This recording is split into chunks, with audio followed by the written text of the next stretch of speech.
Welcome to Doctorates of the Absurd, your provider of belief on demand.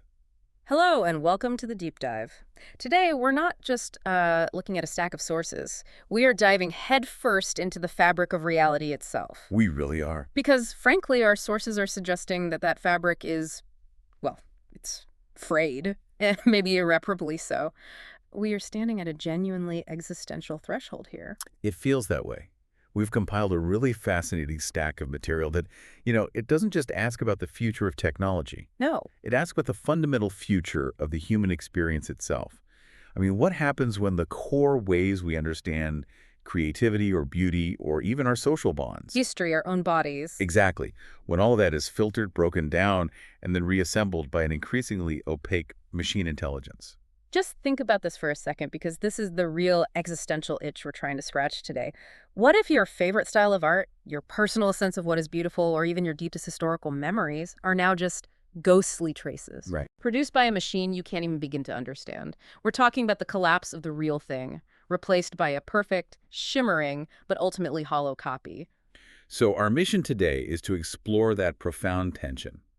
The tension created by these blurring lines between human-created reality and machine-generated reality. Okay. And our sources, they force us to confront three major interconnected philosophical crises that are arising from this. First, there's the crisis of authenticity. How do we evaluate creative works? What's real art anymore? What's real art? And second, we face the crisis of reality itself, which, well, philosophers call it hyperreality. It's where the sign, the copy, precedes the thing it signifies. The map becomes the territory. The map is the territory. And crucially, underneath both of these, there's a crisis of knowledge. And it's driven by an intellectual habit we absolutely have to recognize and really combat. And that is reductionism. Okay, let's unpack this immediately, because the antagonist of this entire story, the force that's driving this gradual collapse of the real and the authentic, it isn't a person. It's not a corporation. No. It's this insidious idea, the reductionist paradigm. Exactly. And reductionism, it's not simply simplification. It's more than that. Yeah. It is the intellectual habit of simplifying these profoundly complex systemic entities. So biological systems, social systems. All of it. Simplifying them into isolated, quantifiable, and what seem to be manageable parts.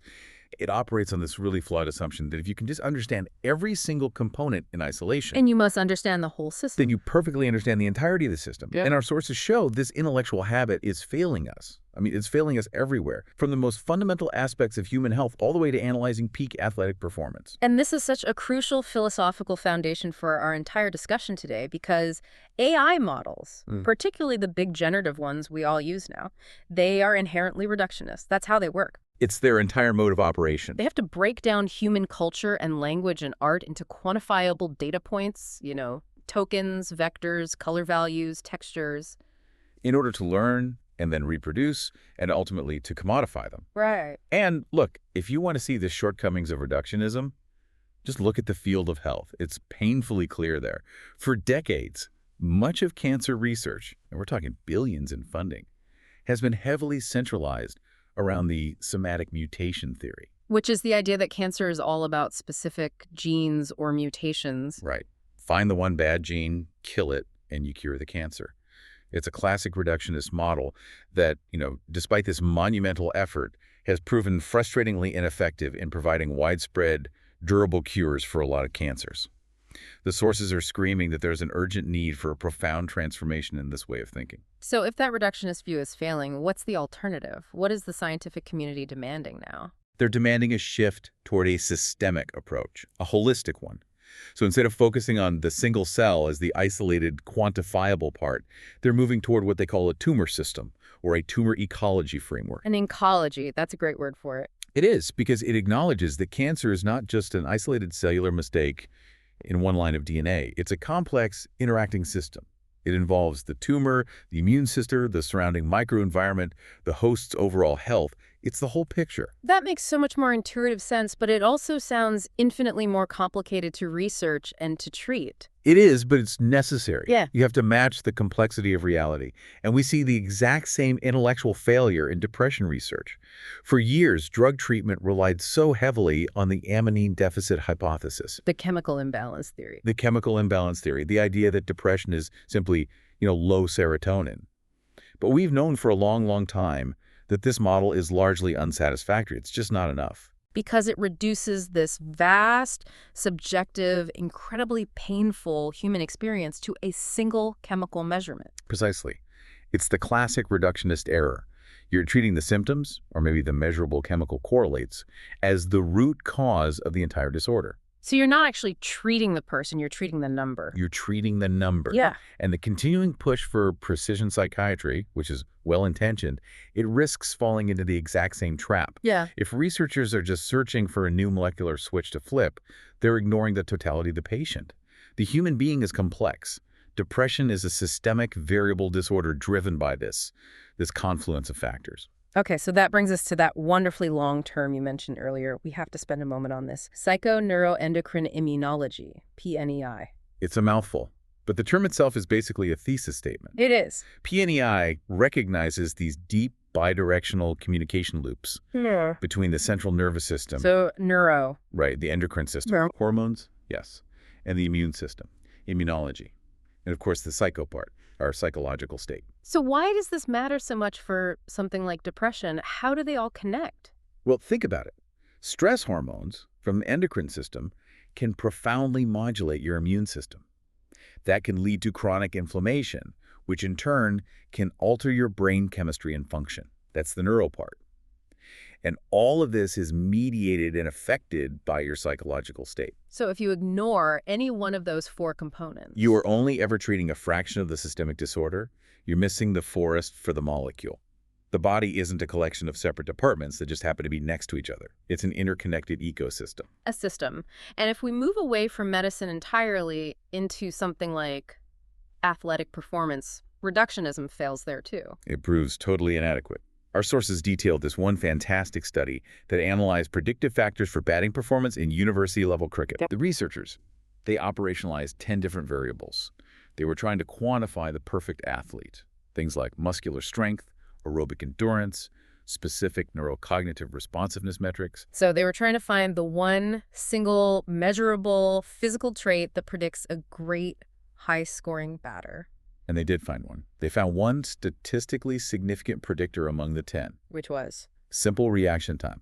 If you reacted faster, you were, statistically speaking, a better batter. But here is the key finding. This is the part that just explodes the whole reductionist paradigm. I'm ready. While it was statistically significant, reaction time explained a modest 2.1% of the total variance in batting performance. 2.1%. That's it. So you're telling me that 97.9% of what separates an elite batter from an average one is not captured by this simplistic, neurocentric model they were testing? Exactly. If your goal is to fully explain batting performance, relying on reaction time alone it's ludicrous. It underscores the absolute imperative for these integrative assessment frameworks that recognize the complex systemic nature of expertise. You have to incorporate everything. Cognitive acuity, technical skill that's been honed over years. And that highly contextual situational judgment that you simply cannot quantify in a lab. Reductionism provides these tiny measurable insights, right? The 2.1%. But it fundamentally fails to grasp the reality of the whole system. And this is our pivot point, this intellectual failure, this reductionist habit. It's not just confined to science or sports. It is the exact failure mode of modern generative AI when it's applied to culture. Yes, the machine learns by breaking down style creativity into isolated quantifiable parts: color, texture, light, form. That is, reductionism applied directly to human creativity into our cultural heritage. So the AI is acting like a digital artist. It is. It's trained to learn and reinterpret the intricate details of brushwork, color schemes, lighting, and textures characteristic of historical artworks. And these generated reinterpretations, you see them all the time. A classical subject rendered in the style of a modern digital artist, or vice versa, they're being systematically analyzed. And the results, technically, indicate they successfully bridge historical and modern artistic practices. Which sounds like wonderful technical progress. It does, but it immediately raises these profound philosophical alarm bells about authenticity, doesn't it? It has to. I mean, the AI models, we're talking GANs, generative adversarial networks, or NST, neural style transfer. And the newer style diffusion models, SDMs. Right. They've all demonstrated this powerful potential to replicate, to reinterpret, and you could argue to innovate art styles. They are reductionist style machines. They can effectively mimic features like color palettes, composition, brush textures. And this technical capability, it's often framed in our sources as a good thing, a way of preserving cultural heritage or making original artworks more accessible and engaging for modern audiences. But the question just hangs in the air. Yeah. Is the copy authentic? Which brings us to the fundamental question of imitation, or to use the Greek term, mimesis. How much imitation is acceptable before art stops being a human expression and just becomes a technical feat? Well, traditionally, for centuries, aesthetic value was profoundly tied to faithful representation, to imitation. This was the golden age of fidelity. So people like Leonardo da Vinci. Da Vinci argued that the value of a painting was directly proportional to its fidelity in depicting its subject. It was about capturing its essence and visual reality with absolute precision. Centuries later, you have Gustave Courbet, the father of realism, who similarly linked artistic value directly to the faithful representation of observable reality. The goal was to master the observable world, to present it with the highest possible visual accuracy. Technical skill was measured by how well you could imitate. But technology always complicates this pursuit of fidelity, doesn't it? We saw this tension play out so vividly with the integration of tools that allowed for, well, too high a fidelity. Like the camera obscura. Absolutely. Da Vinci gave a detailed description of it. This device let artists capture nature with remarkable precision by projecting an image through a small hole onto a surface. Vermeer is probably the most famous user. He is, and when this technique became known, it was hugely controversial. Critics just beamed it cheating. It's the exact same argument we hear today about AI. The machine is doing the work, not the artist's hand. Precisely. But the prevailing view eventually became that its use was a legitimate artistic tool, not a compromise of authenticity. The integration of technology like the camera obscura, and later, of course, photography, was ultimately seen as an artistic evolution. It helped artists bridge that gap between more and less imitation. How did photography change things? Well, it captivated 19th century artists by providing this unparalleled accuracy. And that, in turn, inspired new, daring compositions, with radical cropping and unconventional perspectives that painters might never have attempted otherwise. So the historical pattern seems to be that technology can enhance an artist's ability to imitate the world as long as the artist is still the one making the key creative decisions. That's the key. But if imitation is so important, there must be a sweet spot.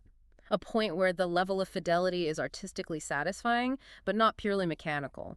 When does it become too much or too little? That concept of the sweet spot is absolutely essential. It's essential to aesthetic judgment and, surprisingly, to social interaction as well. How so?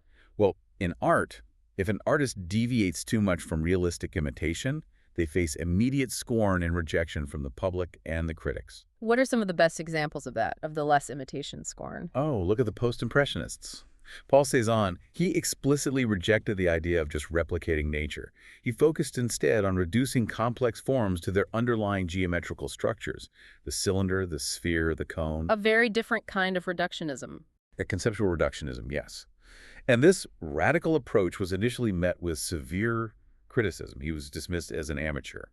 And then you have movements like Fauvism, famous for their non-naturalistic, violent colors. And Cubism. And Cubism, with its fragmented, multifaceted perspectives. They were all viewed as these alarming deviations from established conventions. The public's reaction was really rooted in this belief that less imitation of nature was equated with a deficiency in artistic craftsmanship. So in that phase, art was punished for not reflecting the measurable visual world accurately enough. Yes, they were rejecting the established rules, but the reverse is equally true. If you push for too much imitation, you lose the subjective interpretive element that really defines human creativity. The machine-like precision. Exactly. Photorealism and hyperrealism, despite their incredible technical skill, they face scrutiny for imitating reality to such an extreme level that they were perceived as lacking an authentic creative vision. They diminished the artist's personal interpretation. Right. When you aim for purely mechanical, machine-like precision, the viewer feels the priority shifts from artistic vision to just sheer technical execution. The feeling is, well, why didn't you just take a picture? And that mirrors how we interact socially, which is a Yeah. fascinating parallel. You see this profound sweet spot dynamic in social cognitive neuroscience with imitation and mimicry. It's a profound parallel. It shows that even our most basic social survival mechanisms demand that delicate balance. In social interaction, a complete absence of imitation. So, not mimicking the other person's body language or their tone or gestures, that's seen as detrimental to social bonds. It signals unresponsiveness or disinterest. You're not connecting, you're not tuning into the same frequency. You're not. But conversely, excessive imitation is profoundly awkward. It can even be pathological. Think about conditions like echolalia, the involuntary repetition of words spoken by others. Or echopraxia. The involuntary imitation of movements. These are uncomfortable because they signal a loss of personal agency and social awareness. There is a precise sweet spot of appropriate, flexible mimicry that's necessary for forming and maintaining relationships. And the social context must drive how much mimicry is appropriate. Context is critical. Research shows, for example, that children display increased mimicry of facial expressions after they observe third-party ostracism. After watching someone else get excluded. Yes, and it's theorized that this ostracism increases their tendency to mimic behavior specifically to regain social inclusion. It's a signal. It says, I am one of you. I can conform to the group's norms. The ability to flexibly upregulate or downregulate your imitative behavior based on the social context is essential. It's agency over your imitation. So, in both art and in life, the path to authenticity requires finding that sweet spot, that balance between fidelity and interpretation, or between social inclusion and awkwardness. Well said. So, if these AI models are excellent imitators, if they focus on the reductionist components of style, why do professional artists, especially illustrators, remain so fundamentally unimpressed? Let's turn to the illustrator's verdict, the shallow copy. This brings us to the core technical conflict that illustrators identify.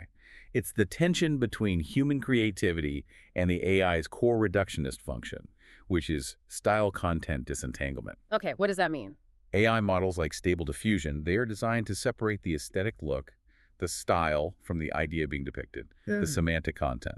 The machine literally treats style as an isolated, reducible variable. And this is where the human creator throws the flag because they don't experience creativity as two separate processes. Not at all. Illustrators fundamentally reject this separation. They argue that true style isn't an isolated look. It's an entanglement of both the aesthetic treatment and the semantic content. True, recognizable style is negotiated iteratively during the creative process. And that often involves conceptual manipulation that drives the aesthetic outcome. Exactly. One illustrator in our source material noted that their personal style involves trying to not draw just the scene for what it is, but push the design, literal box, and see how to make it.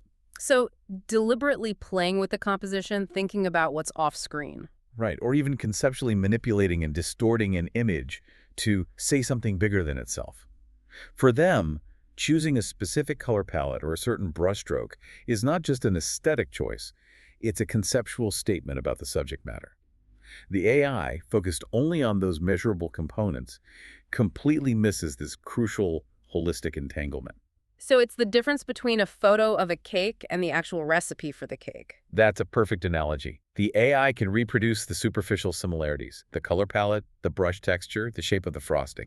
That is a high-resolution photo of the finished cake. But it lacks the structural, intentional substance. It doesn't have the recipe that describes the precise steps, the chemical interactions of the ingredients, and the conceptual reason for why the cake exists in the first place. So, the AI result is merely analogous to style. It shares superficial similarities with the original.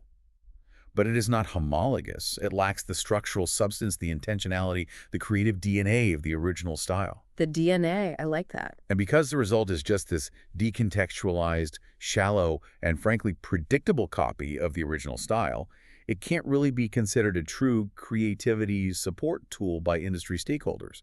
They see it as a different mechanism altogether. Which brings us to the political economy of the shallow copy. Why is this distinction so important for the survival of human illustrators? Because the AI's design inherently fits the objectifying strategies of large corporations who are seeking to benefit from artistic labor. The style transfer task, by isolating and standardizing style, is designed for optimization. Right. If an art director can get 50 similar-looking images in 10 seconds without paying a human illustrator, that AI is best understood not as a partner in art, but as a supply chain optimization tool designed to facilitate the extraction of value from human work. It optimizes the supply chain by commodifying the output, which directly challenges the economic and artistic value of the human illustrator's unique and tangled style. It turns complex, messy, brilliant human labor into standardized, predictable digital capital. The critique is harsh, but it's necessary. Yeah. The machine reduces style to its quantifiable parts, it commodifies the resulting shallow copy, and in doing so, it accelerates the extraction of underlying value from the human originator, all under the guise of technological progress. That is a powerful indictment. So let's widen the lens now. This reductionist process, creating perfect, shallow copies, extracting value, it doesn't just apply to art. It leads directly to a fundamental reshaping of our broader cultural world. It impacts our relationship with reality itself. It does, and this leads us directly into the world of hyperreality and the nature of modern existence, as described by the philosopher Jean Baudrillard. Yeah. If digital capitalism functions by constantly producing these shallow copy simulacra, then our collective perception of what is real inevitably collapses. We need to slow down here and really make sure we grasp the scope of hyperreality. How does Baudrillard define the state? Baudrillard describes a reality that's characterized by the replacement of reality itself with simulacra, with signs of reality that bear no relation to a primary, foundational, real-world referent. We live in a world where the sign is born from the sign in an endless loop. Why does this happen? It happens because our comprehension of reality, our semiotic reality, it's no longer grounded in primary human experience. It's constantly being reconstructed from synthetic images produced and distributed by increasingly mechanistic and dehumanistic machines for the accumulation of virtual capital. So we used to say the map is not the territory. In hyperreality, the map becomes more important than the territory, and eventually the map is the territory, and we completely forget the territory ever even existed. Precisely. The perfect simulation replaces the original. And this constant state of reconstruction creates what our sources call a reduced space of existence. They call it digital capitalist realism. Where human reality is alienated, organized entirely by these flows of virtual capital. We are left constantly reconstructing our own synthetic existence. We're immersed in the myths of machines created by those who work with them, and those myths just become the accepted truth. The stakes of living in the system are incredibly high because we start to lose the ability to distinguish between a genuine action and a consequence-free simulation. And we can see the ultimate horror of this played out in the fictional realm. I'm thinking of the Black Mirror episode, Hated in the Nation. It's a perfect case study for consuming the subject in hyperreality. That episode is a literal philosophical fable. It dramatizes the consequences of treating digital actions, like tweeting hateful comments, as if they're just consequence-free simulated emotion. In the hyperreal cyberspace of social media, the human subject is radically decentered. They stop being a person and just become a disembodied sign or image to be consumed by other users. It's exactly. When the journalist Jo Powers is targeted early in the episode, she is reduced entirely to human garbage in the comments section. She's no longer a person with feelings, a biography, or complexity. She is purely a signifier of hatred, a target for symbolic consumption. And this accelerates the implosion of meaning. The users participate in this online game of consequences using the trending hashtag #death2 hashtag. And crucially, the sources emphasize that the origin of this hashtag is several automated bot accounts. It's a pure simulacrum without an original human referent. It is a copy born from a copy. It's symbolic exchange for the sake of symbolic exchange, consumed by human users who are treating it as a lighthearted, consequence-free joke. And then the core philosophical concept that the hyper-real precedes the real is tragically literalized. The online hate translates directly to physical murder via these ADI robotic bees, which are designed as advanced surveillance and weapon systems. They target the person who received the most hashtag votes, embedding themselves in the victim's brain, causing this excruciating agony. The reality of the hatred, which the detective initially dismisses as half-hate. It becomes brutally physically real. The lines between the digital and the physical, the sign and the referent, they break down entirely. The game is over, and the consequences are absolute. And what's more, the violence itself is instantly consumed by the digital media system as an image event. Yes. We see these fast-cut reports, television news clips, radio show sound bites, which abstract and eliminate the tragic real-world destruction. The actual gruesome death is immediately surrendered to the media representation of it.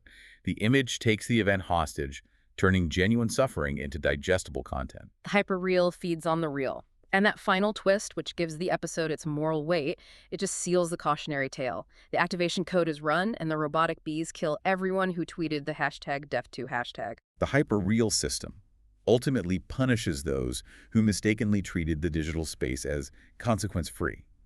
It underscores the danger of living in a reality where the phone absorbs who we are, and where users feel they're not guilty because they never experience any physical involvement in the consequences. The subject is reduced to a sign for consumption, a reflection of a media capitalism that provides a technological escape from accountability. That sounds horrifyingly alienating. I mean, if our reality is synthetic, organized by these dehumanized flows of capital, and consequence-free digital actions can become so tragically real, how do humans cope with this profound sense of alienation? And this is where the aesthetic paradigm of vaporwave enters the cultural picture. Right. Vaporwave emerges as a cultural response to this pervasive alienation and the collapse of the real. It's described as a reductionist and reactionary paradigm because it only works with the fragments of the past. Its function is to construct a shared, surrealistic, unconscious space, working entirely with the cultural artifacts left behind by the machine, the relics of 1980s and 90s consumer culture. And you have to visualize this aesthetic. It's those dreamy, slow-motion visuals of neon-lit shopping malls, outdated computer graphics, filtered smooth jazz, Greek statues. It's an aesthetic of absence. It evokes a consumer paradise that never was, a utopian future of effortless luxury that was promised by the early digital age and late capitalism, but which never actually arrived. And it speaks directly to the condition of dyschronia. Time out of joint. Time out of joint. In our modern cultural landscape, there is a fundamental collapse of popular cultural time. Everything coincides with everything else. Sources point out that retro is so dominant, so easily accessible, always on YouTube, streaming services, a box set retrospective, that true, genuine nostalgia is impossible. Because there's no now to compare the past to. If everything is perpetually retro, if I can access the complete cultural output of 1995 just as easily as 2025, then there's no sense of linear cultural time rushing forward. It's all just flattened into a perpetual searchable present. And Vaporwave acknowledges and utilizes this crisis. It is pining specifically for the lost futures that never came. The future we were promised by the shiny early days of the internet and corporate optimism. It's an attempt to build a cultural system entirely out of machine artifacts. It's a mythologized space. It is. The nostalgic cast attempts to recreate a past reality that was not yet entirely dependent on machines, or projects such a reality into the future. But crucially, it's a human acknowledgement of the crisis. It takes the machine's relics and saturates them with human longing and with irony. It gives the illusion of control over a dehumanized world. So we've established the central philosophical problem. The reductionist paradigm leads to the shallow copy in art, which in turn fuels the hyperreality of digital capitalism, manifesting as dyschronia in culture. So now we pivot.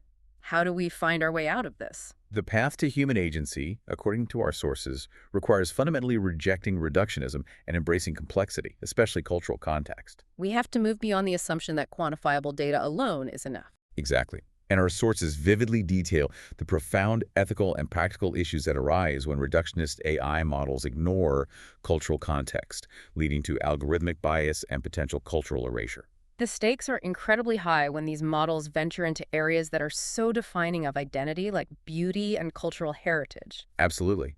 Take the implementation of aesthetic AI systems in cosmetic surgery, particularly in the Middle East and North Africa, the MENA region. Okay. These AI systems, designed to propose surgical or aesthetic recommendations, are predominantly trained on Western, specifically Caucasian and East Asian data sets. And this systemic bias poses a significant risk of marginalizing and erasing local, highly specific beauty ideals in these culturally diverse regions. So the AI is defining beauty based on its narrow, skewed, Western-centric training data, and it's actively generating recommendations that conflict with local norms. Yes. One-size-fits-all beauty metrics are profoundly problematic in regions where religious and cultural values strongly emphasize modesty or specific ratios or a proportionality that's distinct from the reference models. An AI-driven beauty score system calibrated on European models risks generating recommendations like suggesting a higher nasal bridge or thinner lips for an Egyptian woman that the patient or the local culture would perceive as unnatural or inauthentic or even culturally misaligned. This is a direct negative impact on body image, cultural identity, clinical trust, all driven by an algorithmic reductionism that failed to ingest the complexity of human culture. What's the clinical defense against this? Clinicians and researchers have to demand rigorous checks on the models. They have to insist on things like demographic parity, assessing whether the AI generates similar distributions of recommendations across different ethnic groups, including adequate manner representation. Without actively building in cultural complexity, the AI just homogenizes beauty standards rather than supporting individualized care. It effectively acts as an engine of cultural erasure. And we see a similar, maybe even more profound, form of cultural erasure when AI tries to generate narratives about cultural heritage. The risk is substantial because the AI, lacking the depth of local human knowledge and lived experience, it tends toward data simplification procedures. How it generalizes. It generalizes specific cultural details, and that creates a massive risk of cultural identity erasure, particularly for minority groups whose data is often underrepresented in the training sets. And this is where the human element becomes the indispensable guardrail.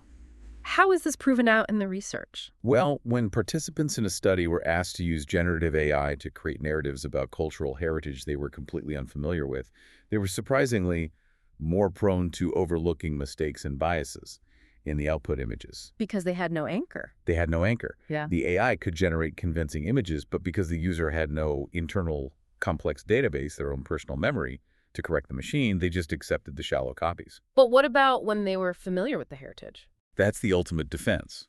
A foundational understanding of cultural heritage, deep familiarity, memory, personal experience is absolutely essential to mitigate mistakes.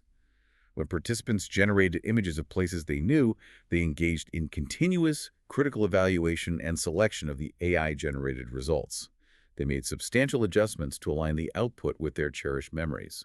The human subject became the necessary complexity filter. That distinction is so highly instructive. It shows that human complexity and lived experience have to be the anchors, not the variables the AI is trying to model. If AI is going to survive this critique of reductionism, its potential must lie in collaboration, not in control. And when you reframe it as a collaborative medium, AI offers immense potential for accessibility and inclusion. It moves beyond its political economic role as a supply chain optimization tool. How does that look in practice, say, in a high-context cultural space like a museum? Well, the integration of AI-driven technologies like augmented reality, AR, and virtual reality, VR, offers terrific opportunities to increase accessibility for people with physical or visual disabilities. Most museums are so site-centric. They are, which fundamentally excludes the visually impaired. But an AR-based mobile application can overcome the obstacles of traditional tools like audio guides. So instead of just looking at a painting, a visitor who is visually impaired gets these auditory virtual tags activated by proximity, providing content related not just to the name of the artwork, but to its deeper context and characteristics. So the AI processes the visual data and translates it into a highly descriptive narrative form. Exactly. And for people with physical disabilities, VR tours can create a rich virtual environment, dramatically improving the impression of being there or feeling present in a highly immersive way, without ever having to navigate physical obstacles.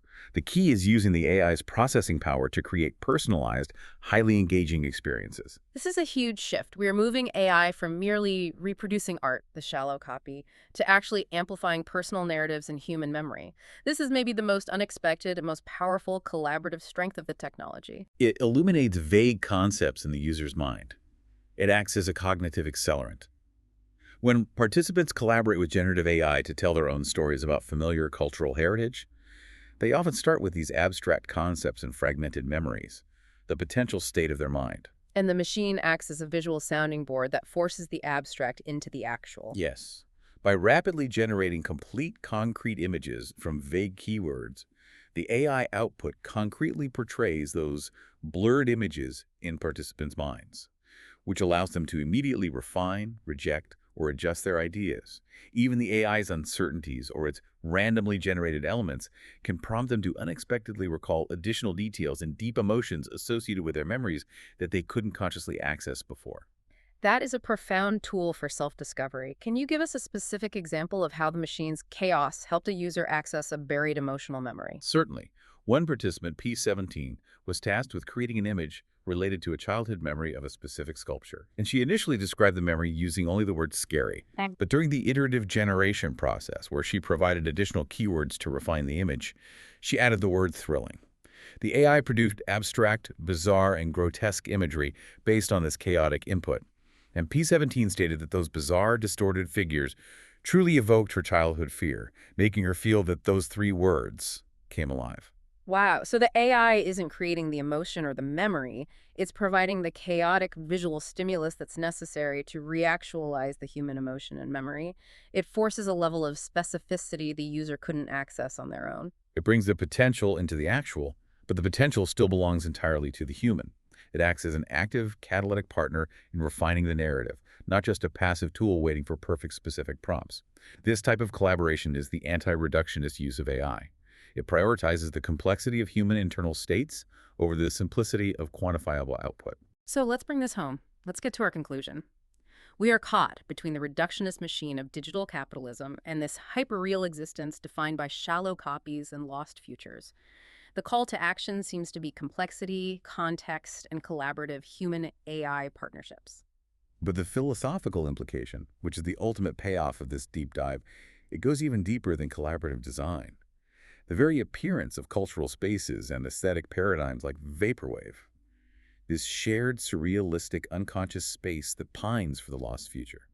It may signal a deep, perhaps not fully realized desire for human transgression. Transgression from what? From the identity of the purely biological, predictable subject. Exactly. Transgression of the current status quo of being the frozen, purely biological species left to manage the ghostly traces of culture while the machine constantly accelerates and optimizes. The digital capitalist system offers a broken digital paradise, the shallow copy, to maintain the status quo. But the aesthetics associated with that system suggest a more radical impulse is stirring in humanity. So we need to change ourselves, psychologically and socially, to truly meet this new reality on its own terms. To truly escape the myth of the broken digital paradise, humanity must fundamentally transform. The new subject must evolve to accept a part of the other as a part of himself in order to interact authentically with this new, hyper-real digital landscape. This transition, whether it is technological, psychological, or social, is essential for exploring this new world. A world at the intersection of dehumanized digital capitalism and a partially dehumanized but highly cognizant new man. The high stakes here are nothing less than defining the future of human subjectivity. The emergence of this AI-driven reality necessitates a new kind of human, one who is partially dehumanized, meaning comfortable existing in the digital sphere, yet fully cognizant of the digital capitalist system and capable of rejecting its reductionist tendencies. And the key realization here is the ontological and epistemological gap between us and the machine. This connects all the way back to the shallow copy. The machine exists in the mode of total actuality. Everything is removed or abstracted except what is required for the fulfillment of the current algorithm. It exists purely in the mode of algorithm execution. It has no potential outside its programming. And the human being exists primarily in the mode of potential. Our reality is constantly recreated from the almost limitless heritage of his or her own feelings, experience, and the diversity of thought processes. We hold complexity and contradiction in our minds. So when a machine creates an artifact, it is simply a consequence of the actualization of existing algorithms. It produces a shallow copy. When a person creates art, they actualize it in the present while simultaneously transforming it into a potential element for recreating reality in the future. Human creativity is generative in both the present and in the future potential. So what does this all mean for you, the listener? The final provocative thought for you to carry forward is this. If machines exist in the mode of total actuality algorithm execution, and the shallow copy in human experience exists in the sphere of potential limitless feelings and memory, can our future agency be found only by transforming ourselves, by becoming a complex, hyper-aware subject capable of existing in both the actual and the potential all at once? We must become the complex, contradictory, and entangled entities that the reductionist machine can never fully model or commodify. Food for thought on your journey into the hyperreal. Thank you for joining us for the deep dive. Always a pleasure.